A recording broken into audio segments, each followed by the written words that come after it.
boo ko dee déglu salsa tu as l'impression que yow année 50 nga judd parce que day wax ne salsa d'habitude sunu mag ñi ñoo koy bëgg mais même ñun ñi nga xam te nii ci génération bu bees fi lañu bokk sax dañ ciy gis sunu bopp tellement que Alias Diallo li muy liggéey daf ko jox gëdd mais également daf ko jox cër gi war rejoindre nañu ci plateau bi je pense que Charles joxe na goût bu njëkk bi nga xamante ni mooy sunu invité tey El Capo moom nag bëgg naa nga laaj moom la moo tax ñu koy woy dëgg El Capo. donc dinañ si ñëw donc Alias ñu ngi lay nuyu di la remercier si sa teewaay ñu bàyyi la nga nuyu ñi lay seetaan. oui maa ngi leen di nuyu yéen ñëpp aussi du nuyu téléspectateurs yi parce que je suis chez moi. Et comme je le dis souvent, aujourd'hui musicalement, si je suis à ce niveau aujourd'hui, c'est grâce à Walfadjri. Merci beaucoup. Parce que Walfadjri moo tax ma toll fi tey. bon fii xam ngeen ko yéen ñëpp xam ngeen ko coach xam nga ko yow xam nga ko. bon fii sama lépp la. sa lépp la. waaw te borom bi maa ngi ko ñaanal yàlla xarit ko àjjana. amiin yaa rabbi amiin yaa rabbi. et sama xarit la woon. waaw des fois bu ñu ma nee Alias bon yaa ngi Sidi Lamine da ngeen niiroo may ka ma ne non kooku maa ko dàq. maa ko dàq ndeysaan. waaw moom si mu ne ma Alias maa la dàq. ndeysaan. waaw yàlla na ko yàlla yërëm. amiin yaa rabbi. bon fii sama kër la.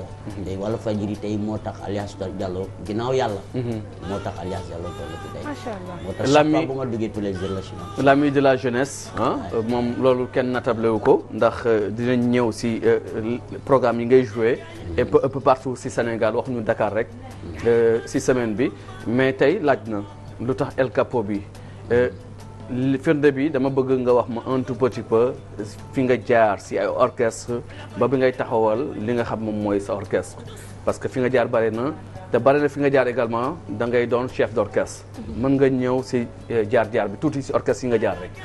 waaw xam nga Capo mooy chef. Capo mooy chef. bon yàlla def na fu ma jaar man je suis issu d'une famille très maraboutique. bon musique dama ñëw noonu yàlla def ma musique yàlla nekk sama coach. parce que yàlla mooy sama coach. moo tax coach souvent ba ma koy déglu. may kontaan parce que moom parce que lu muy waxee dëgg la. te booy wax dëgg dañu da nga bare wax. te duñu la déglu. kenn nekku fi. Sénégal. kenn du fi yàlla. yàlla rek mooy yàlla. rabbi samawati wal ard. wallaahi moom kon noonu kenn du fi yàlla. man loolu laa gëm. jeex na tàkk. loolu am. bon man ba mu ñëwee yàlla def ma que yàlla moom may def Capo.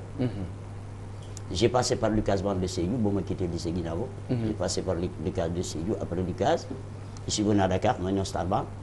parce que Youssou Ndour moo tax ma ñëw Star Band parce que Seni Kanté qui était son accompagnateur au Miami en 78. moom moo fekk Sédhiou mu ne il faut ngay ñëw nga bokk ak suñu boy bi milieu. Youssou a quitté le Miami 3 jours moi je suis arrivé en 78. 78.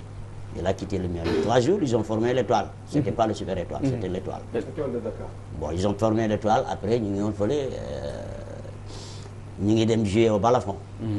moi je suis arrivé au Miami j'ai trouvé là-bas Laba Socé. mooy c'est mon idole mooy mon père spirituel. parce que quand je suis arrivé au lycée j'ai opté espagnol à partir de la 4e uniquement pour mën a wéy comme Laba Socé. ndeysaan. waaw parce que moo fi nekkoon. ndeysaan dëgg yàlla le maestro. le maestro moo ñu influencé ñun ñëpp. ndeysaan. je l'ai trouvé là-bas. bon et benn anecdote dama ko gis rek ma ne ko grand yow yaa tax ñu daa xamal lycée ginnaaw. mu ni la lan lu mu la wax. mu ne ma non c'est pas possible. man. ma ne ko waaw ma ne ko ba nga ñëwee Bignona. je devais passer le brevet parce que ça c'était pas brevet la woon. ngay ñëw ma bàyyi ab équipe bi jeudi je suis venu à Bignona ma nekk ak yow ba beneen week-end bi passé wu ma brevet. ma ñëw on m'a renvoyé avec 13 de moyenne. mu ne ma petit bu dee man maa tax ñu daxal la lycée sama jamono bu jeexee. sa jamono mooy sàmm. voilà ce qu'il m'a dit en 78. waaw. moom la sosé. moom laa téye. wax boobu ma nekk ak moom bu may woy mu ne kase mais c'est ce gosse là c'est comme moi il chante comme moi. effectivement à cette époque je chantais comme lui. bon après jógee fa on a formé le Takarnasé après le Takarnasé c'est le Baobab. le Baobab. je suis venu au Baobab j'ai tapé à pied pour le Baobab durant 6 ans avant de l'intégrer et de devenir son chef d'orchestre. c'était pas facile. c'était pas évident. parce que ay nganda ñoo fa nekkoon. parce que ay nganda ñoo fa nekkoon. nay leer. waaw. c'était pas évident. moi j'étais venu pour apprendre. ñooñu à cette époque musicalement. ñoo ko téye woon. non ñoo ma sutoon. bokkuñu.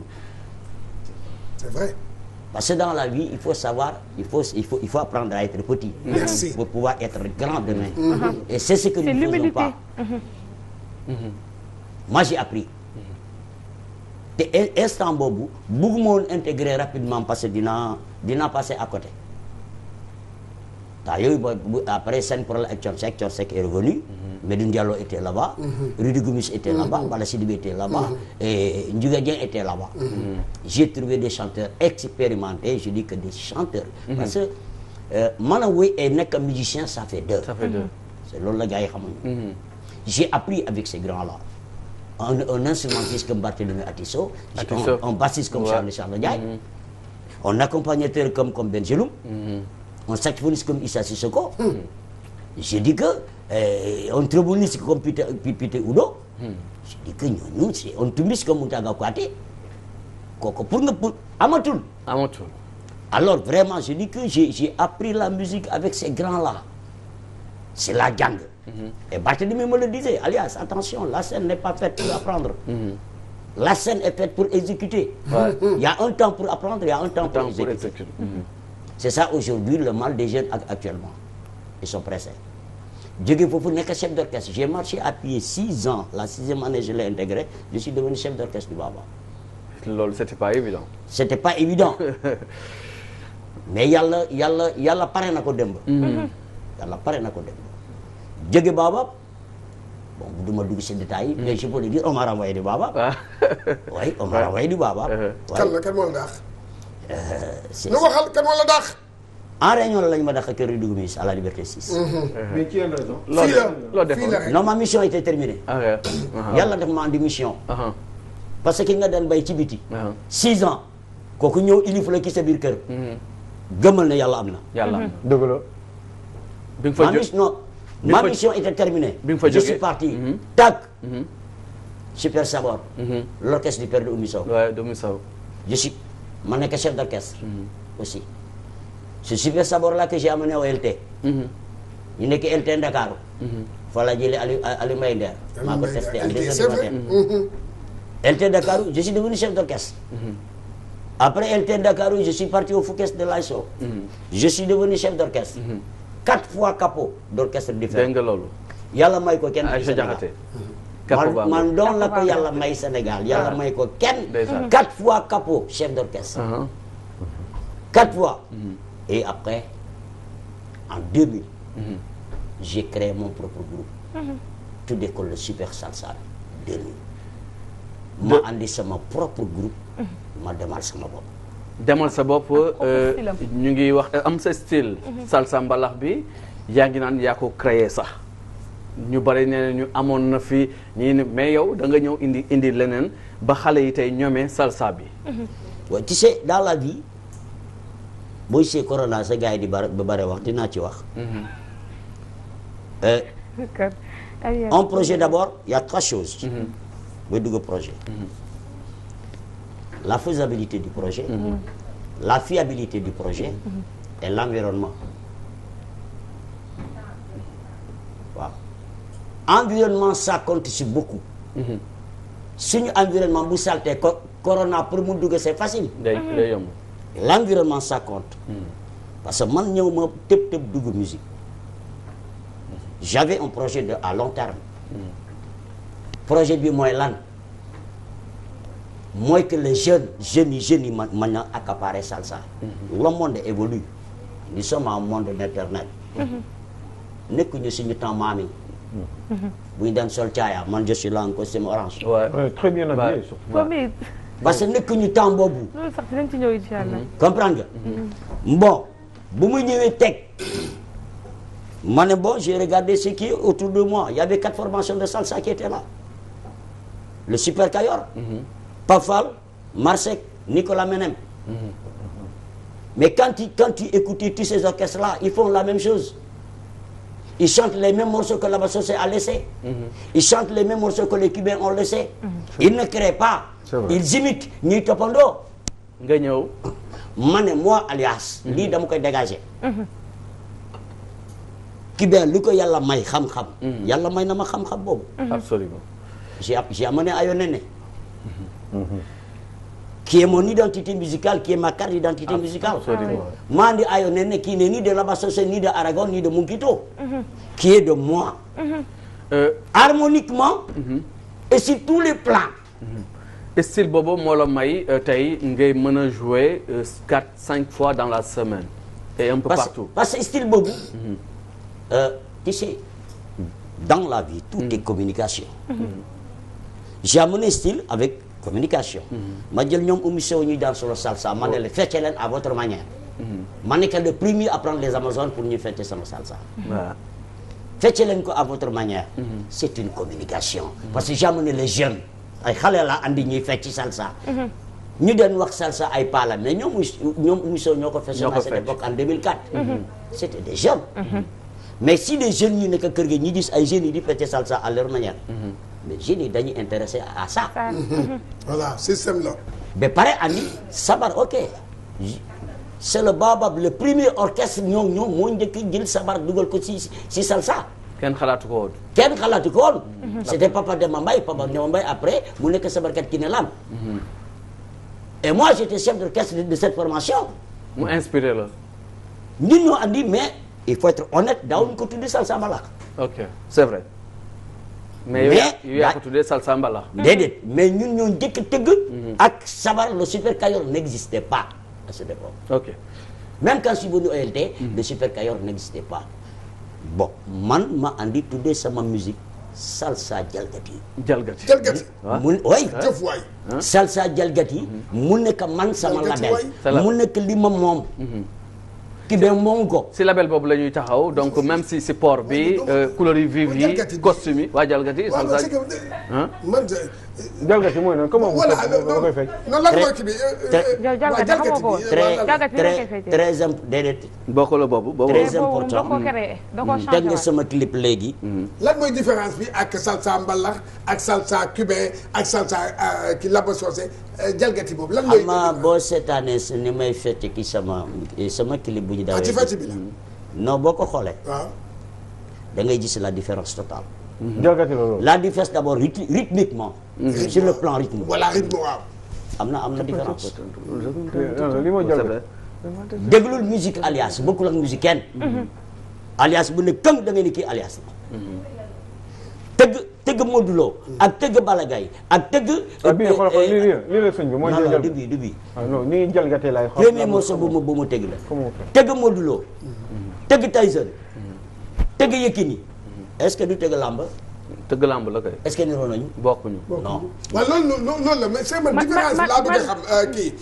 différence bi. différence bi il faut que man bëgg naa yow rythmiquement nga expliquer ñu ko lan mooy différence. voilà parce que rythme bi. waaw mooy différence bi.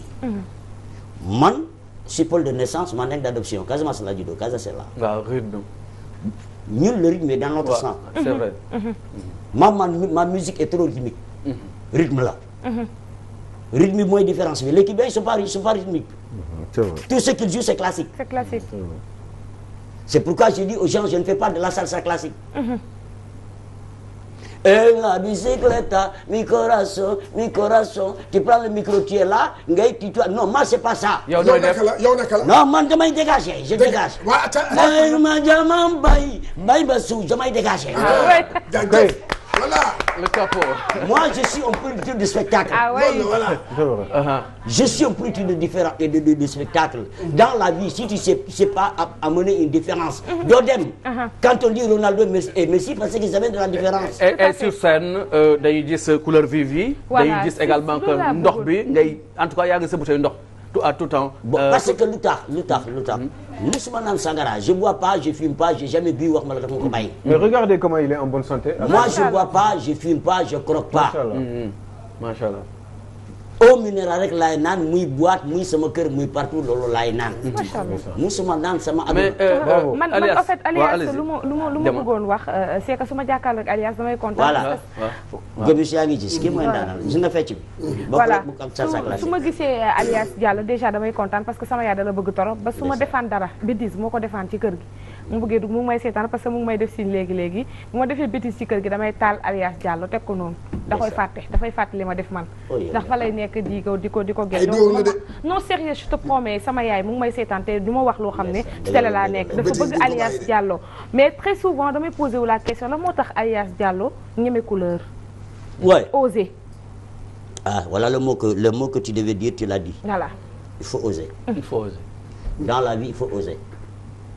Alias, dans toute sa vie, il a osé. Personne n'a fait de Alias ce qu'il est. Il s'est battu tout seul pour être là aujourd'hui, à ce niveau, être le capot du Sénégal. De préférence, là. Dans ma vie, j'ai tout le temps été comme ça. Je ne suis pas un copieur. Je ne suis pas un suiveur. Mais un créateur. Moi, je suis un créateur. Un artiste, c'est quoi? C'est la créativité. Un artiste, c'est la créativité. Absolument. Un artiste est un créateur. Tey ku sol li da nga ne alias ngay toppandoo. Ah oui. Kooku immanquablement sama maam moo ma yar. sama maam moo ne ma Diallo Jéeri. boo bëggee àdduna ñu ràññee la. bu àjjuma jotee bu ñëpp solo lu weex. solo lu ñuul. dëgg la. mu ne kenn du wax anamu. dañuy on termine parce que temps bi xam naa daf ñuy xooj. si Sorano. La première fois def nga ko du si revenir parce que ñu bari gëmuñu ko woon mu demee ni mu demee macha allah donc ba mu inspiré la mu nga def une seconde fois récemment mu fees macha allah y avait de l'ambiance mën nga ñëw Sorano bi bu mujj bi et nag est-ce que am nga si lu kawe sa njortu wala loolu bettu la. non bettuuma. parce que je suis l'artiste le plus d'abord sollicité du Sénégal. 150 soirées en une année. kenn tegu fii Sénégal. waaw loolu amul. alors que nous ne sommes pas médiatisés. c'est pas normal. mbalax maan yi la ñuy médiatiser mbalax maan yi plateau yi la ñuy toj. tojuñu fenn. en général oui. mbalax maan yi maa ko wax ñu may déglu. li alias Diallo di jouer. ñoom ñëpp. kenn joué ko fi Sénégal. j'ai joué dans toutes les 14 capitales régionales du Sénégal. aucun mbalax maan ne l'a fait. et régulièrement. aucun je dis capital wax ma yeneen dëkk yi de. benn mbalax ba léegi yaa ngi koy def ba léegi nii. tout le temps dama lay laaj rek. bés suba dama bëgg a xam rek. bés suba. corona bi moom ma bloqué. xam naa loolu waaw moo bloqué ñëpp moo bloqué ñëpp bloqué na ñëpp. mënutee. corona dama jóge Bignona. dama jóge Bignona say samedi. si samedi laa dégg si internet que booy bloqué nañu. bloqué nañu ba le 14 avril. ñoom ñëpp lañu bloqué. amul kenn ku fi joué dans toutes les capitales régionales du Sénégal je suis le seul sans manager. sans label. yàlla mooy sama manager. et Sorano depuis que le Sénégal est indépendant. xam nga yéen tamit boo leen toogee ci plateau yi de leen ko wax. mooy lan. voilà. depuis que le Sénégal est indépendant amul benn salsero bu dem foofu. amul benn salsero bu ñemee dem Sorano. def anniversaire amul kenn ku ko def. alias Diallo kese moo ko def. très bien. moo dem en 2015 feesal ko del. sans label ni rien ni tintamarre. coow li bari ku nekk ni ne damay dem. mu toog ba 2020 kenn demul mu demaat. feesal ko dès ba la police est sortie jour boobu baare tali bi. ñu ne kan mooy tëgg fii ñu ne alias Diallo waa Sorano seen bopp ñu ne. depuis que Sorano et Sorano lii musu bi am. c'est ça. mais avec des fois une très mauvaise communication parce que la communication elle est très importante. tey boo gisee corona bi tey aujourd'hui mais communication bi ni mu war a demeewul noonu. quand on communique à dire aux gens que aujourd'hui musique et salsa pas yi ñoo ko moom c'est une très mauvaise communication. Quand on dit aujourd'hui que la lutte, tu as posé la question à mon fils qui était là, de Diagne. Lutte, les communicateurs ñoo rey la magie. Les communicateurs ñoo doon yuuxu fii la violence qui est là, la violence qui est là, la violence qui est là, la violence qui est là, ils sont sori daw. La violence football la gën a bare. Que ça soit en Europe, on a vu Wembley ici. Tu te souviens? Wembley était là. La violence est partout. C'est cette communication-là, c'est pas bien. Les gens croient qu'ils communiquent. Non, ils ne communiquent pas. Ils ne communiquent pas. Cette communication classique qui était là, c'est la même chose. On termine parce que on fait signe que jeex na temps bi jeex na mais projet am na album projet lan mooy projet yi si non man xam nga man du ma def projet man moom gars yi dama signé jusqu'au mois de décembre. maa ngi signé ay contrat mais nag maa ngi préparé le grand théâtre parce que léegi xëyatuma Sorano. non. kon Sorano bi toj nga ko rajax. non manoo nekk le capot des salses des grands salses. yaa ngi dem grand théâtre incha allah. kañ nga koy song. maa ngi xaar corona bi jeex. ñu xool. te corona bi daanoo rek nga dem. non corona man sincèrement wax naa sénégalais yi. daaneel naa ko. d'ici 2 semaines. doo leen déggati corona Sénégal. incha allah. waxuma affaire par exemple voyement wala njawarkat wala leneen voilà ñi ñëw ne ne alias wax na li wax na li. 2 semaines mais 2 semaines laa joxe. corona doo leen ko déggati. merci beaucoup. mais corona aussi il faut réfléchir. Chine corona foofu la jógee. kan moo ko andi Chine. dañu wax ni si mala la jógee il paraît. si mala la jógee mala boobu est-ce que nekkuloon Chine depuis tout le temps. waaw pourquoi cette année. yàlla kon. Gomis. waaw. li ngay wax. waaw. sénégalais maa ngi leen koy wax. kenn ko fi yàlla. yàlla kese mooy yàlla. yàlla. kum fay kun rabbi samawati wal ardi. moom doom mooy yàlla kenn ko fi yàlla. yàlla kese mooy yàlla. mais nag. damay dégg souvent. ñu ne. salsa caaxaan la. mbalax caaxaan la. carte caaxaan la. njaaloo caaxaan la xam nga Sénégal lan moo koy daaneel. le vrai caaxaan bu nekk Sénégal fii. mooy bokkaale. jërëjëf merci beaucoup ñu ngi koy jaajëfal bu baax a baax. merci mooy caaxaan bu gën a rëy loolu la yàlla du baal. d'accord jërëjëf ñu ngi koy jaajëfal merci bokkaale. El Capo. voilà merci jaajëf ñu ngi koy jaajëfal bu baax a baax El Capo Bokkaale. ci sa teewaay ci plateau bi mais également di la remercier Mahou. merci Capo kon benn yoon rek incha allah bokkaale Cheikh Tidiane. voilà mi ngoog merci beaucoup Aïcha di kontaan ci yow bokkaale kontaan nañ trop ci dalaloon ki nga xam ne nii moom moo di El Capo alias Diallo tey ci plateau Petit Déj je pense que tey ñi nga xam ne ñoom ñooy béggee salsa kontaan nañ trop waaye tamit jeunes yi parce que moom ci à travers sa musique ñëpp la ci jaama boole ak mbalax beeg yooyu di gërëm di sant bu baax a baax ñi nga xam ne ñooñu doon teewlu yëpp di gërëm également sama chroniqueur et chroniqueuse ñu àndaloon tey suba ak léegi ñu leen doon gunge ci Walf TV leeru jamono maquillage bi nag tey ki fi jaar xam ngeen ko jatu soft la jatu Diop soft ca diwaanu Parcelles waaye fii ci kër gi lay yeewu di ñu defar ba mu baax boo gëmmee mel ni per di gërëm di sant bu baax a baax ñi nga xam ne ñoo nekkoon ci technique bi yëpp Charles René Fall Kagame Adjaratou Penda Diallo Gueye ak toute l'équipe de Petit Déj mbokk yi di leen ñaanal bëccëgub jàmm bëccëgub xéewal bëccëgub naataange sur la voie des sans voix en attendant ma jéem a rejoindre sama tonton doo yuuxu fii tonton benn yuuxu bu et ndaw puis rek bu may ñëw. voilà benn yuuxu bu ndaw rek. gis nga bu may ñëw. lii la soloon. waaw jaune. costume jaune la mais soloon. fallait le faire. nga xool ko. non c'est-à-dire bu ma ñëwee. damay nuru ak moom. waaw te comme que loolu man bëgguma ko. waaw te xaw moo nekk lii lay sol. waaw ma ne sama jabar noo bàyyil. déggal. donc sama jabar dama ne non sooyal paillette sa costume paillette bu rouge bi.